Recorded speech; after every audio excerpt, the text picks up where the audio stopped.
तो एचआरएन का जो मुद्दा है उसको लेके आपकी क्या मतलब सोच है, क्या आप सोचते हैं? कम सैलरी दी जा रही है। As per the constitution also equal pay should be given to the equal work. और रेगुलर भर्तियां खाली पड़ी हैं, फिर भी आप कच्ची भर्ती कर रहे हैं। तो ये कल इस चीज़ को लेकर जैसे प्रदर्शन भी किया था पंचकुला में, अगर ये मांगों को नहीं माना जाता तो फिर आगे की क्या?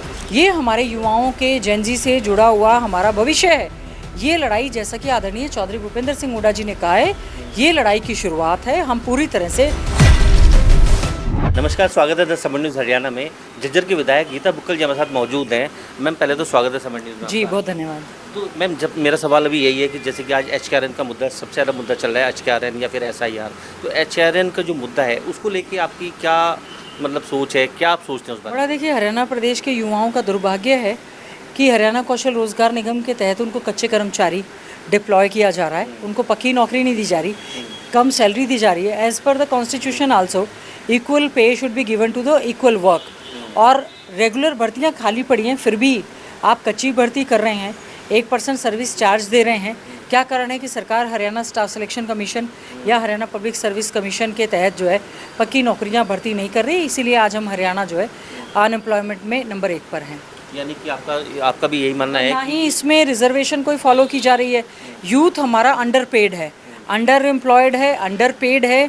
और आप केवल उनको जो है एक युवाओं के साथ बहुत बड़ा धोखा है। तो हमारी मांग है, हरियाणा कौशल रोजगार निगम के तहत भर्ती किए जा रहे जितने भी हमारे युवा हैं उनको परमानेंट किया जाए और सारे के सारे बेनिफिट्स दिए जाए। गीता जी, कल इस चीज़ को लेकर जैसे प्रदर्शन भी किया था पंचकुला में, अगर ये मांगों को नहीं माना जाता तो फिर आगे की क्या? लगातार ये तो हमने अभी शुरुआत की है। पहले हरियाणा पब्लिक सर्विस कमीशन के खिलाफ लगातार हमारे युवा धरना प्रदर्शन करते रहे। हाईकोर्ट ने कहीं थोड़ी बहुत उनको राहत दी। ये हमारे युवाओं के जेनजी से जुड़ा हुआ हमारा भविष्य है। ये लड़ाई, जैसा कि आदरणीय चौधरी भूपेंद्र सिंह हुड्डा जी ने कहा है, ये लड़ाई की शुरुआत है। हम पूरी तरह से हरियाणा के युवाओं के उज्जवल भविष्य के लिए, उनके कैरियर के लिए उनके साथ खड़े हैं। यही कारण है कि हमारा युवा डंकी के माध्यम से बाहर जा रहा है, इलीगल तरीके से बाहर जा रहा है, साथ साथ में ड्रग्स में आ रहा है, क्राइम में बढ़ रहा है। अग्निवीर की भर्ती भी आप समझिए कॉन्ट्रैक्ट पे कर रहे हैं, 4 साल में उसको रिटायर करके भेज देते हैं, कोई बेनिफिट नहीं दे पा रहे हैं। कांग्रेस पार्टी पूरी तरह से विधानसभा के अंदर और विधानसभा के बाहर सड़क पर इसकी लड़ाई लड़ने का काम करेगी। मैम, इस मुद्दे से हट के एक सवाल है कि एक जैन जी की बात करी आपने, तो जैन जी को लेके एक बयान बाबा रामदेव का आया, उन्होंने गटर की जनरेशन का है, इस पर आपका क्या? बाबा रामदेव ने नहीं कहा गटर की जनरेशन। कंगना रनौत ने जब गटर जनरेशन कहा तो बाबा रामदेव ने कहा है कि कंगना रनौत जी अपने आप को देखें। अच्छी बात है, शुरू में तो बाबा रामदेव जी भी कर रहे थे, लेकिन जैन जी के दबाव में भी अब बाबा रामदेव ने उनके पक्ष में कहा है कि ये हमारे युवा जो है हमारे देश का भविष्य है और हमें इनकी सुनवाई करनी चाहिए और उन्हीं के हिसाब से निर्णय भी करने चाहिए। मतदाता सूची, जैसे एसआईआर का मुद्दा चला है, मतदाता सूची में जो ये पुनरीक्षण चल रहा है, इसको लेके यानी कि लोग की सोच जो है कि भाई ये गलत है या वोटर लिस्ट में नाम कट गया, आगे जाके दिक्कत होगी, आप क्या कहना चाहते हैं? देखिए, जो एसआईआर की प्रक्रिया चल रही है, 33 लाख से ज़्यादा लोग हैं जिनको कि नोटिस दिए जा रहे हैं, प्रॉपर नोटिस नहीं दिए हैं, लिस्टें सब जगह चिपकाई नहीं गई है। बीएलओज़ ने प्रयास किया है घर घर जाने का, लेकिन अभी तक ज़्यादा सफल नहीं हो पाए हैं। हरियाणा पीछे से तीसरे नंबर में है, जिसमें सबसे ज़्यादा वोट कटने के चांसेस 17% के करीब लग रहे हैं। हमारे कांग्रेस पार्टी की एसआईआर की कमेटी कॉन्स्टिट्यूट है। हमारे BLA 1 और BLA 2 ने भी पूरी तरह से मेहनत की है। हमने भी प्रयास किया है।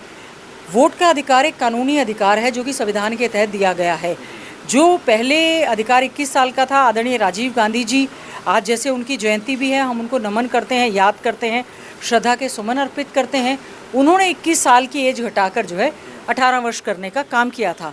तो पहले इलेक्शन कमीशन की ड्यूटी ही होती थी, जैसे ही कोई बच्चा 18 साल का हो जाए उसका आप वोट बना दें और फ्री एंड फेयर इलेक्शन करवाना।